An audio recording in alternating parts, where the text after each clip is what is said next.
Well, today we're going to be doing something that I've never done before.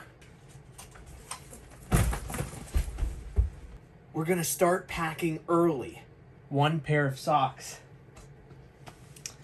All right, we started. I mean, I didn't say I was going to finish. That's insane. One step at a time.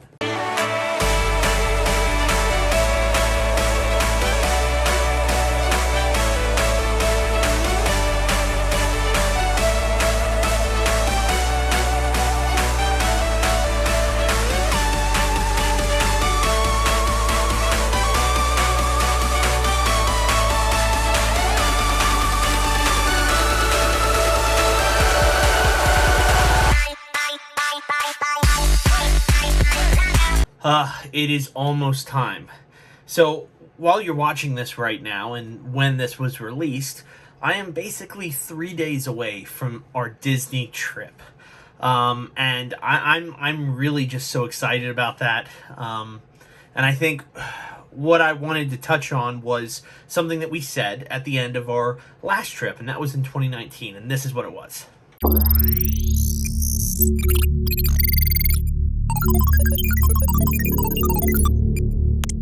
I think I might try a different hotel. Is there something wrong here? No, just something different. And where were you thinking? The boardwalk, maybe? Okay. Young Dingo. When will you learn? But basically some things changed with that. So obviously we said this at the end of 2019, and the biggest thing that changed is that the pandemic happened. I don't have to go too far into that because we've all been dealing with the exact same thing. But this changed the trip for us quite a bit. We weren't sure if we were going to be staying at the Grand Floridian or the Boardwalk, and we weren't even sure if it was going to be masked or not masked, or if we'd be required to have vaccinations, which we all are, or if we just didn't know. Everything was really up in the air for like a full year. I mean, this is the first time that Disney was ever closed from like March 2020 until like the beginning of July. And it was insane and unheard of. But we basically thought, as I'm sure all of us did, that by 2021 everything would be fixed and COVID wouldn't even be a thought anymore. Yeah. But it is, and there's going to be things that are different about this trip, and that doesn't make them worse, but there's definitely things that are more stressful, in my opinion, about this trip, just with COVID happening and everything, and mask mandates, and it's just going to change things a little bit, but I'm still going to have just as much fun. In fact, I always plan to have more fun than I did before. One of the things I did want to touch on is we did say we were going to be staying at the Boardwalk next time we came, and that's not accurate anymore. So when we decided to stay at the Boardwalk, it was because we'd been staying at the Grand Floridian probably, if we had gone 12 times, probably every single one of the 12 times we've stayed at the Grand Floridian at some point. And we love that. We love the Grand Floridian so much. It's so close to the Magic Kingdom, and it's either a boat ride or even just the monorail. But staying at the same place, sometimes it can get tiring. So we were like, what if we tried something else with the Boardwalk? And at first it was, the hotel area that we wanted to stay at the Boardwalk, that wasn't going to be open or available. And I actually think it's still not open or available right now. So we were like, okay, maybe we can wait and see, is this going to push back the trip? Or we weren't really sure in the beginning. This is like late 2020 that we were trying to decide this. And then finally we said, well, let's really look at the pricing of it. And the price for a Boardwalk room and the price of the Grand Floridian was almost the same. It was maybe about $100 more a night to stay at the Grand Floridian. And with that, you got, you could take the boat right over to the Magic Kingdom. You could take the monorail right over to the Magic Kingdom. And with the Boardwalk, you would be about a boat ride away from Hollywood Studios, which isn't bad. And then you were also super close, actually walking distance away from Epcot. In my opinion, and I'm going to upset a lot of adults here, Epcot isn't what it should be yet. I think in 5 years, Epcot could absolutely be one of my favorite. But at this point in time, Epcot is one of my least favorite parks. It's actually dead last. If we're only counting the four that exist, Epcot's in last. And I think Epcot, once they have their futuristic update, I think they could definitely get better. But we're not really there yet. Right now, everything's like under construction, and, I'm not a huge wine drinker. So, I mean, the idea of going around and drinking beer, it's fun, but also not with your parents. That's not something I want to do necessarily. So I think if I was with friends, maybe I would like Epcot more, but when it's with my parents, it's like, okay, it's sort of like, well, you gotta go to Epcot. Like, how are you not gonna go to Epcot, So we're, obviously we're going, but when we thought of it with the boardwalk being so close to that, it's like, okay, it's like having a Popeyes connected to your hotel when there's a KFC at the other one. Or a Bojangles. Bojangles is technically the best, in my opinion. So that's what really came to the decision that we were like, it really makes more sense for us to stay at the Grand Floridian. Let's just do that.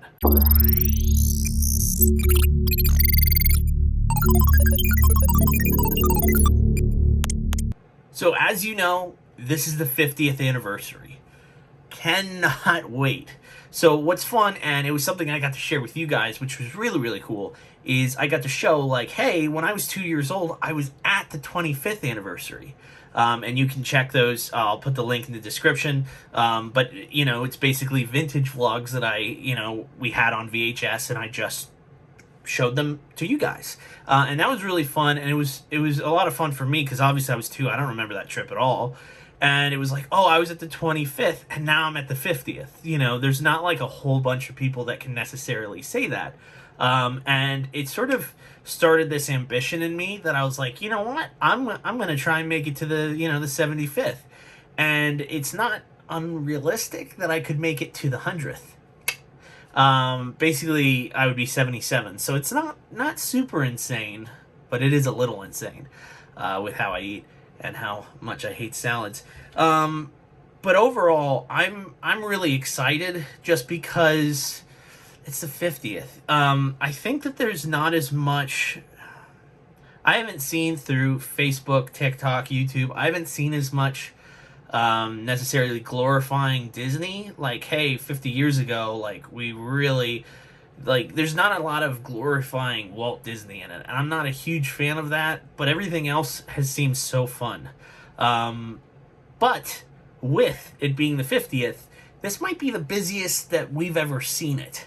I saw the video of the 25th. That's a long time ago. That's 25 years ago, if you do the math. And it's just one of those things where you look at it and you go, okay, it was a little busy. This is going to be crazy. I was watching, obviously Safe at Home on October 1st when it was officially the 50th. And it was insane. Lines were crazy. And we are getting there on Halloween. So there is a chance that things could be crazy that day. Ultimately, you'll just have to see that. I think it's going to be fun no matter what. Regardless if it was, if it was really packed like a sardine, maybe that wouldn't be as fun. But I don't think it's going to be as crazy just because the 50th doesn't exist for 1 month. It exists for 18 months. So that just brings out the magic through a long expanse of time. That's good. So I'm really excited for the 50th. And seeing everything and seeing the new version of the castle and seeing the new fireworks show, which... there's controversy around the new fireworks show, but that's fine. I'm excited for it. I will miss Happily Ever After, believe it or not. But I hated Happily Ever After at first. So You Are the Magic is really, the song is really starting to get under my skin, mostly because my mom is running around the house singing it for no reason 3-4 times a day. But that's just the way it is.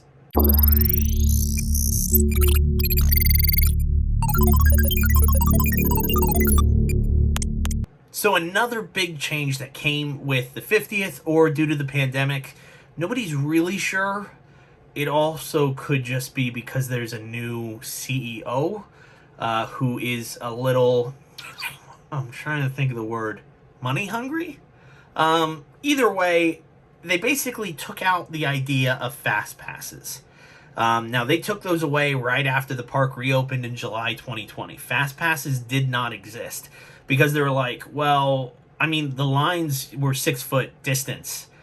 They were socially distanced. So there was really no need for a fast pass because, like, everything was as spread out as it could possibly be.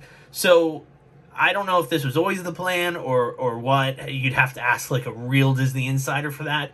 But as far as I see, that was not the plan, and they just sort of came up with this idea and said, how could we really do it better? And they're doing something that Universal does.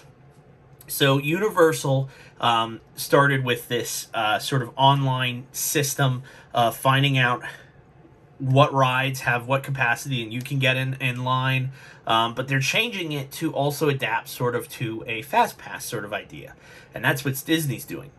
Now, Disney is doing it with 2 different systems, okay? So there's Genie Plus and there's Lightning Lane.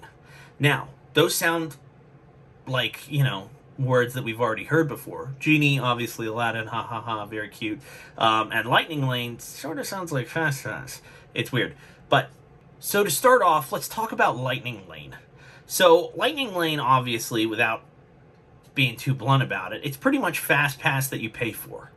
And the idea behind that is there are certain rides, there are 2 per park, that are going to be like the top tier premium rides that everybody's gonna want to go on.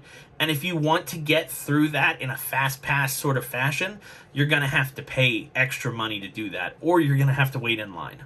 So, for example, at Hollywood Studios, there's Rise of the Resistance and Minnie and Mickey's Runaway Mine Train, or Railroad, or car thing.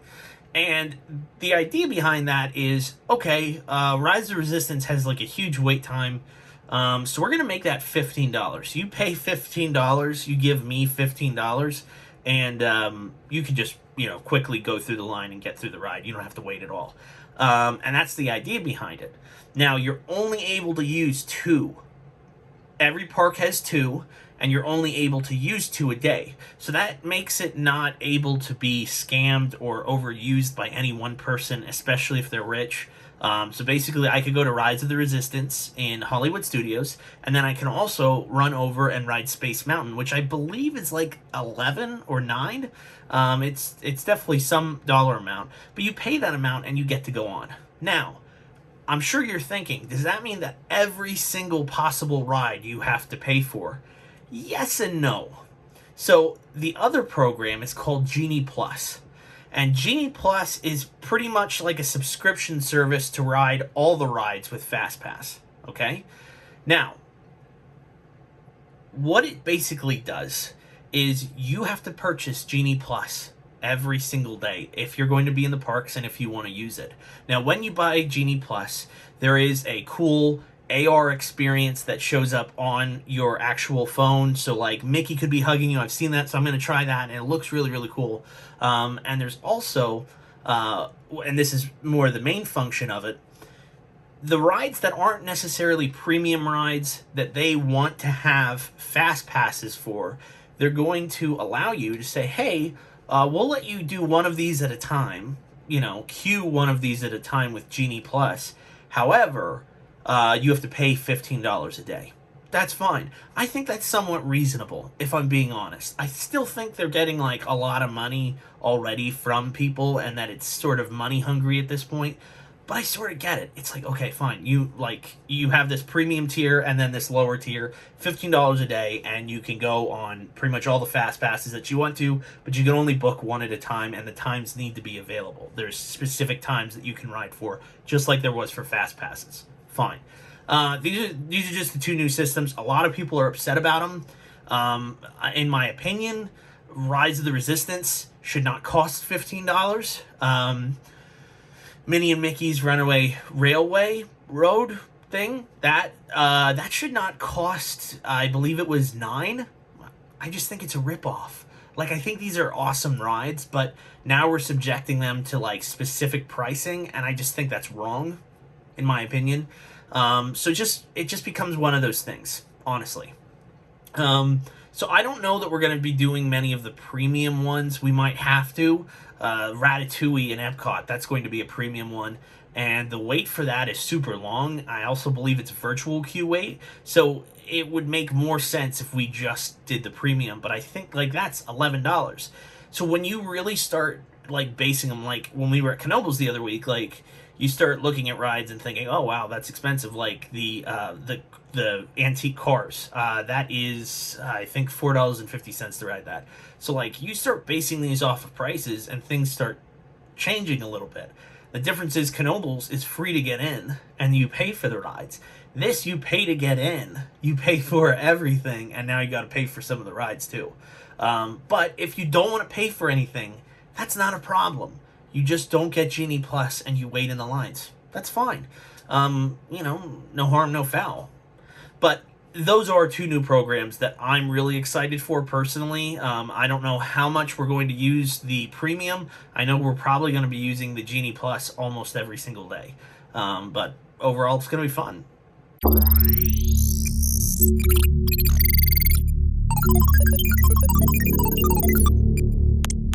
So one big thing that is changing is how I'm filming. And if anything was giving me stress, it was probably this, if I'm being completely honest. And most people would say, well, why would you be stressed? It's your vacation. And it's like, yeah, but it's also something that I'm trying to make into a career, I guess. So it's like, yeah, it is my vacation, but it's something I want to also film for fun. And I want to film it and show like, hey, I'm able to do this under these situations, and I'd like to do this going forward professionally. So it's a little different. So what we're doing is obviously we're going to have the gimbal. I actually looked back recently on like even the 2019, and there were certain shots that I was like, this looks awful. And maybe you don't notice it, but I do, being, me.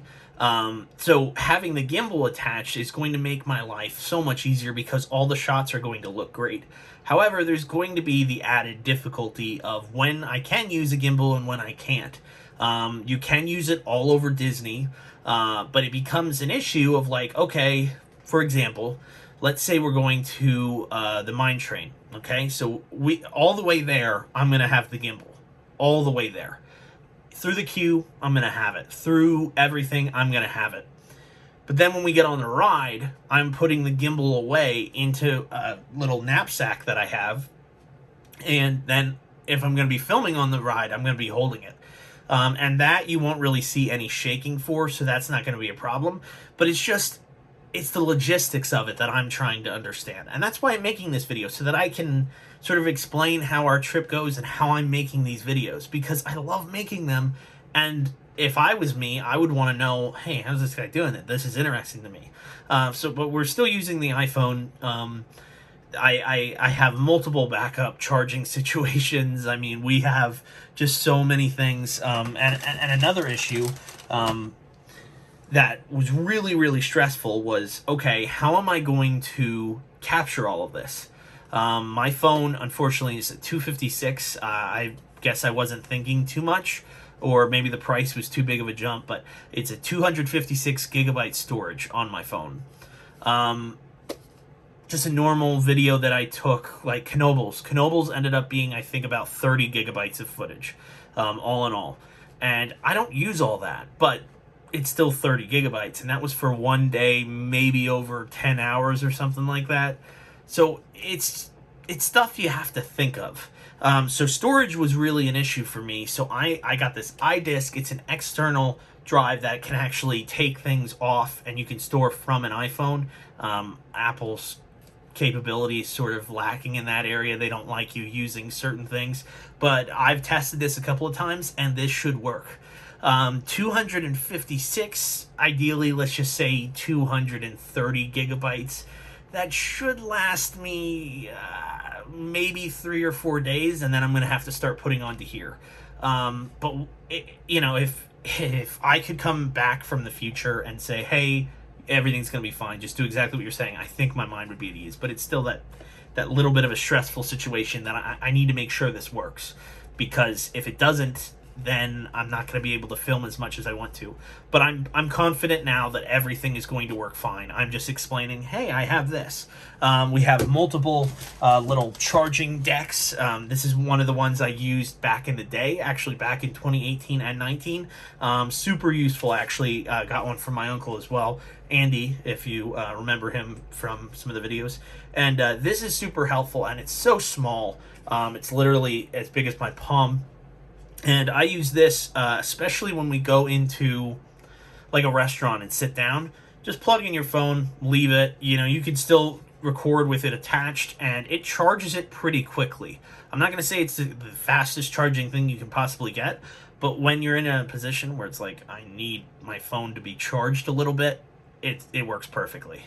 Something else that's super helpful, and I'm going to put this on the screen, is for my actual gimbal, I have this seemingly, it just looks like a regular battery rod, but it's going to be attached to my gimbal just so that doesn't lose power. So there's a lot of, I think it was a couple months ago, I really sat down and I said, I need fail-safes. What are some good ideas? And I think with what we have, everything is going to work flawlessly. I'm excited, and just these things alone is going to, it's going to help me quite a bit to get the shots I want to get and make the video that I want to make for you guys. So ultimately, that's how it's going to work. So if you do end up seeing that when they start coming out, which I'll talk about the schedule for that, please let me know. I'd be so happy to hear that you guys are enjoying it.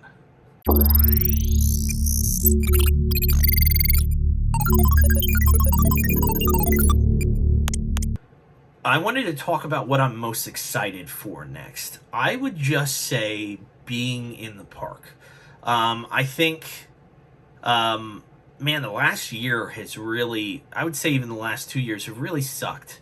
You know, the entire pandemic happened, and then I didn't have my job anymore, and you know, I got to be able to start doing this, and that was fun. But it was like, you know, you were locked up and you were unsure, and you know, every day what was going to happen changed. You know, first it's going to, oh, we'll be fine in a week, and next it'll be, this is going to be like this for 3 months, and you know, hearing in March that it was going to be like this for Christmas was insane.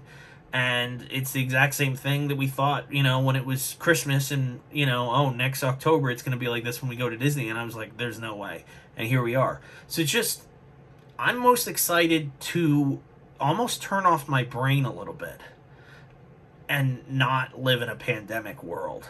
And I remember that the first time I think I'd gone back to my youth group, and it sort of made me forget that the pandemic even existed. Like, it was just good to be around people.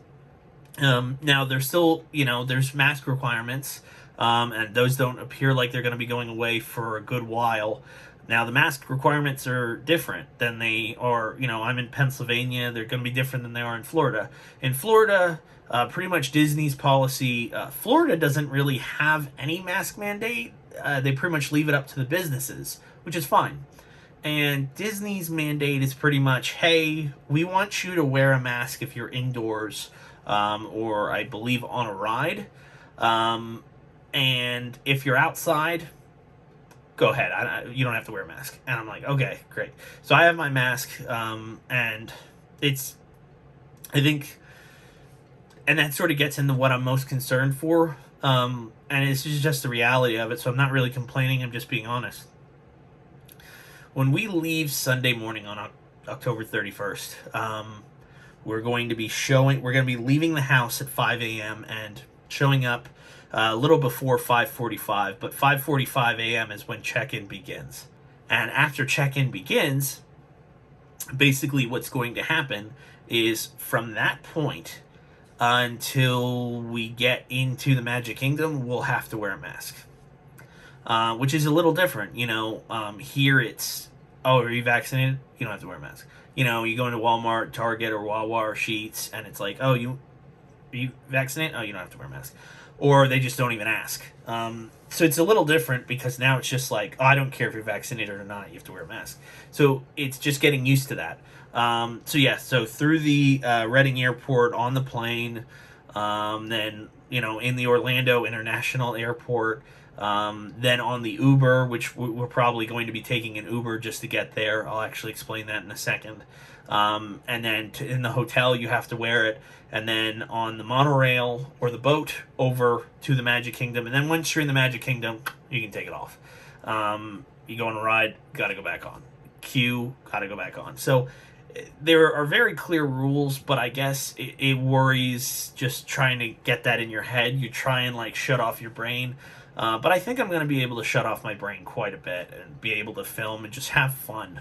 Like, that's what I'm most excited for, and that's what I'm concerned for. So, just be honest. Now, the reason we're taking an Uber is because that's another thing that has changed. The Disney's Magical Express is going to be ending at the end of this year. And with that, changes, probably one of the bigger changes, is we would usually have our bags just show up at our room. We wouldn't have to deal with them. Once we dropped them off at the Reading Airport, poof, they were gone, and they'd magically appear in our hotel room. And that doesn't exist anymore. Either due to the pandemic or that they just didn't want to do it anymore. I think they didn't want to do it anymore, and the pandemic was the perfect time to pull out and say, oh, what do you mean? We're not doing that anymore. So basically, we have to pick them up at the Orlando International Airport, and with that, we've realized that, man, the Disney Magical Express, the actual bus portion of it, is really annoying to get to the Grand Floridian. You have to stop at 3 different sections, and where it's usually like a 25 to 30 minute drive, it ends up taking you closer to an hour just to get to your hotel. So our thought was, hold up, we're going to have to do this in the future anyways. Why don't we just take an Uber? And we looked at what it costs, and it wasn't much. So we said, okay, that's what we're going to do. We're going to take an Uber.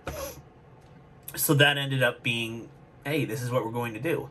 And that's the game plan. So as soon as we get there and we get our bags off the carousel, then we're going to go and order an Uber, and it'll get us to the hotel faster and then to the park faster. So it's sort of a win-win, if I'm being honest. Yeah.